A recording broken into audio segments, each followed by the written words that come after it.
Hey all, so the sixth war here, and we went back to claiming our paths. I was busy at work for a while, and so by the time that I was able to pick a path, there was some pretty ugly stuff left. And so you're going to see me take some things that are a little questionable. Now, first off is this Miles Morales. Apocalypse doesn't really counter Miles. He doesn't really counter spiked armor, except that he doesn't crit a lot. But as you'll see here, he crits enough. It's just that spiked armor is so undertuned, as I've said before, that it's not really a big deal to take that damage back. And we're just going to build up slowly but surely. Notice that I'm sticking to lower combos to try and keep the prowess down. I'm not planning on eating a special from him anyway, and this no longer has prowess puncture, so the prowess isn't that big a risk. But especially if he does throw his special too, I would prefer to be able to block it just to not have to deal with the global. And so having it do a bit less damage into block is nice. But yeah, we were just working our way up to the special 3 here.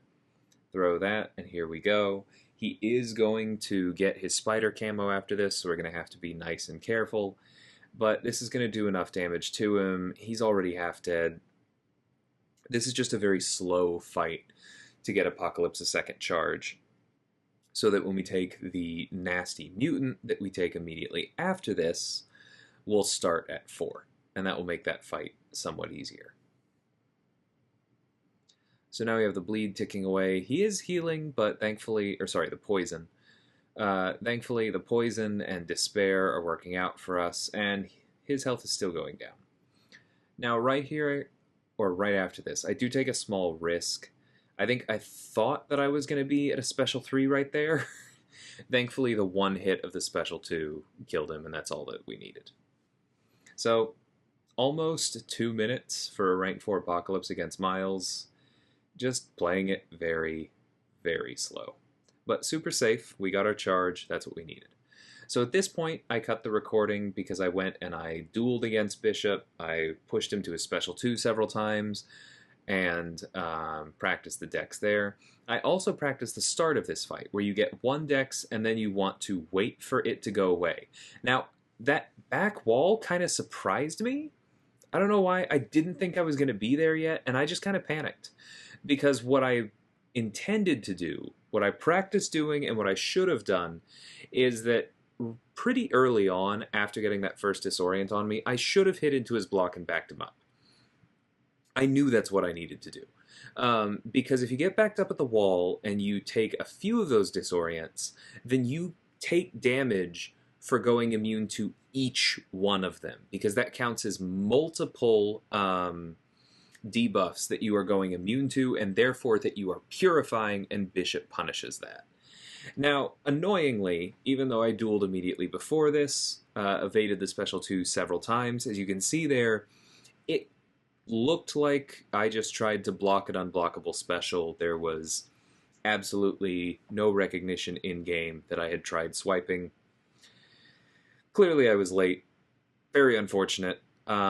If I had been more on top of things at the start of the fight, maybe I actually would have survived the impact of that special 2 long enough to finish it off. As you can see, there is a perfect special 2 counter. That's more what I was expecting.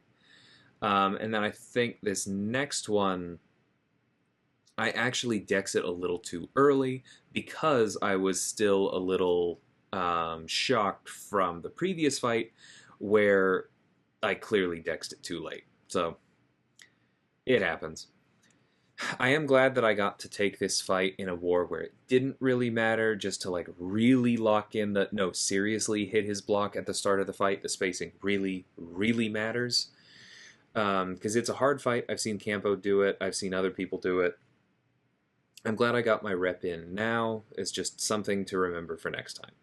But this is going to be an expensive war. Go ahead and heal up Apocalypse here. And this is the fight that I have never seen anyone send in season, because I don't think it's a particularly good one.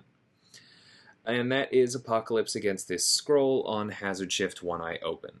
Now, Hazard Shift is not the biggest deal in the world because we have the Odin pre-fight. We're going to be resistant to shock damage and healing from it. And bleed is not a problem because we'll pick up a couple of them, and then Apocalypse will eventually go immune. So the Hazard Shift is not weird. The One Eye Open is a big problem because it basically means that I just have fewer levers to pull to control the fight. It's scary for me to hit into his block, because if I hit into his block and stun him, then he's going to be reflecting the degen on me. If I hadn't gone for the special 2, he'd be reflecting the poison damage. It's just because Apocalypse relies on debuffs, and now that we're at 4 charges, we're going to have damaging debuffs. It's just really dangerous to stun him, which means I can only ever hit into his block once. And that's kind of why I'm getting backed up here. I can't parry stun him. I could have played this fight better. I'm not really staying on top of the falter. The global has caught me a couple times, but part of it is just because One Eye Open makes this harder. There are definitely better counters to this. Apocalypse is working for it, but man, the spacing is the worst thing. Because that's why I'm just getting backed up over and over and over again. And kind of like Thing, he loves throwing that heavy, which, as far as I know, is not completely dexable in the corner as soon as he gets you in the corner.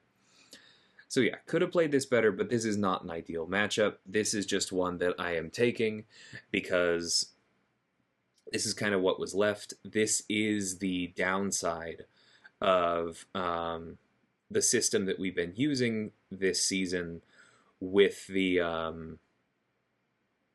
with everyone claiming their paths one at a time. So that's really not fun, but the reason I haven't been hitting into him even when he's allowed me to is because I know that miss passive is coming.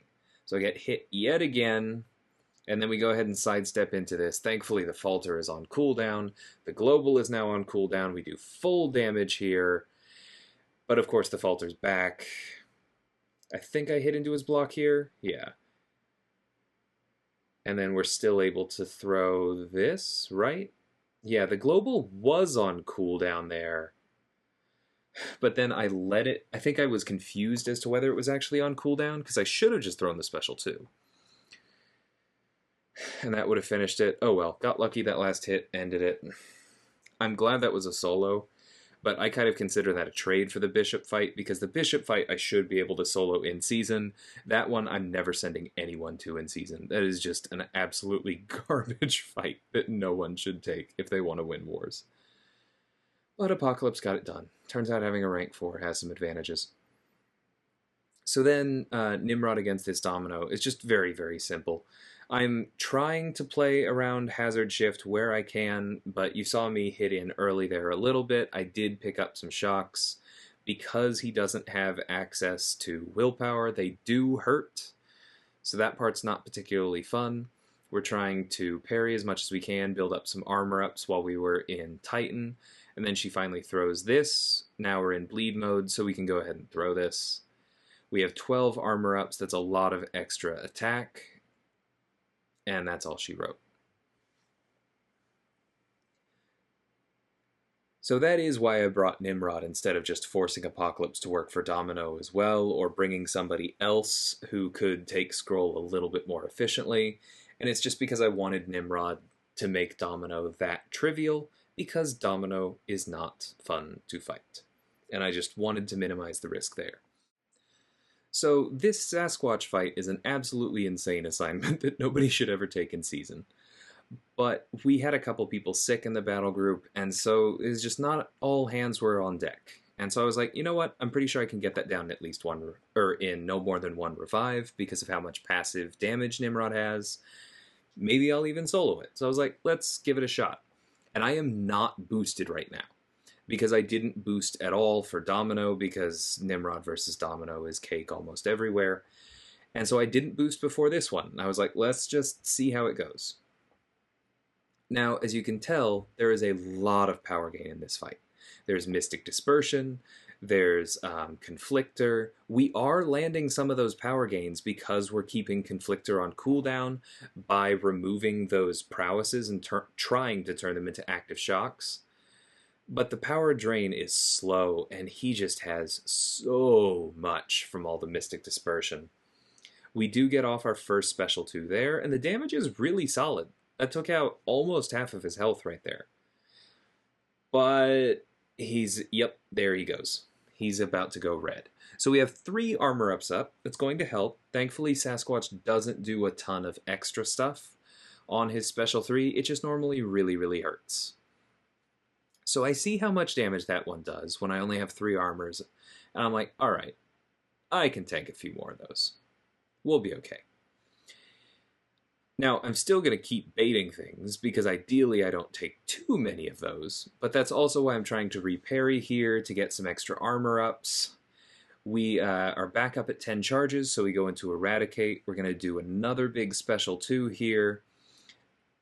Takes him down to about a third. We're now into the range where he's going to start healing, which should ramp us faster, keep us in Eradicate more of the time, but we are going to eat another special 2. Takes off another, 20% health? But we're doing okay. So he does gain that big regen after the special 3. That is very annoying. We have to try and get rid of it as quickly as possible. Luckily, basically every time we push him red, it means that we have just gone into Eradicate. So all we have to do is land a hit into his block to get rid of that regen. We take off another 20% here. Thankfully, the power drain keeps him from going red. We're doing good damage. We just need to get to 1 more special 2. But I also feel like that's not going to happen before Mystic Dispersion sends him red 1 more time. Yeah, I shouldn't have thrown this. It does put us into Eradicate, but I probably should have held on to that and just accepted the special 3 and thrown the last special 2, because I think that would have ended it. Either way, we had enough armor ups there. That only does another 12%. And remember, we're going to get some of it back from Adrenaline. So I should have responded to that combo because I let him heal a little bit too much. But thankfully, I do have the timing down for his heavy even when it's unstoppable. We remove the big regen. We throw the special 2. Fight's over. 3 minutes. Incredibly messy. We ate, 3 special 3s? 4? I mean, the good news is that if you did this in season, the first 3 special 3s don't do any damage, because you definitely use an invulnerability boost. So maybe it's not the craziest assignment in the world. You definitely could use tech boosts. You could use an invuln boost. You would definitely use actual stat boosts for attack and health. You'd probably use an L3 defense boost. We did solo it. It was definitely a fun fight. And it's yet another reason that I'm glad I took Nimrod to rank 4 in Sig 200. But as much as we are not pushing this season, that is definitely a fight I would not have taken myself if not for other people being under the weather, because it just feels too risky. That said, I'll be thinking about how other options work there, because, like I said, you add back in all of the boosting that you would do for a real war. Maybe it's not totally insane. Nimrod is just ridiculous. I love him so much. Anyway, hope you guys enjoyed this one, and I will catch y'all next time. Until then, thanks so much for watching, and take care.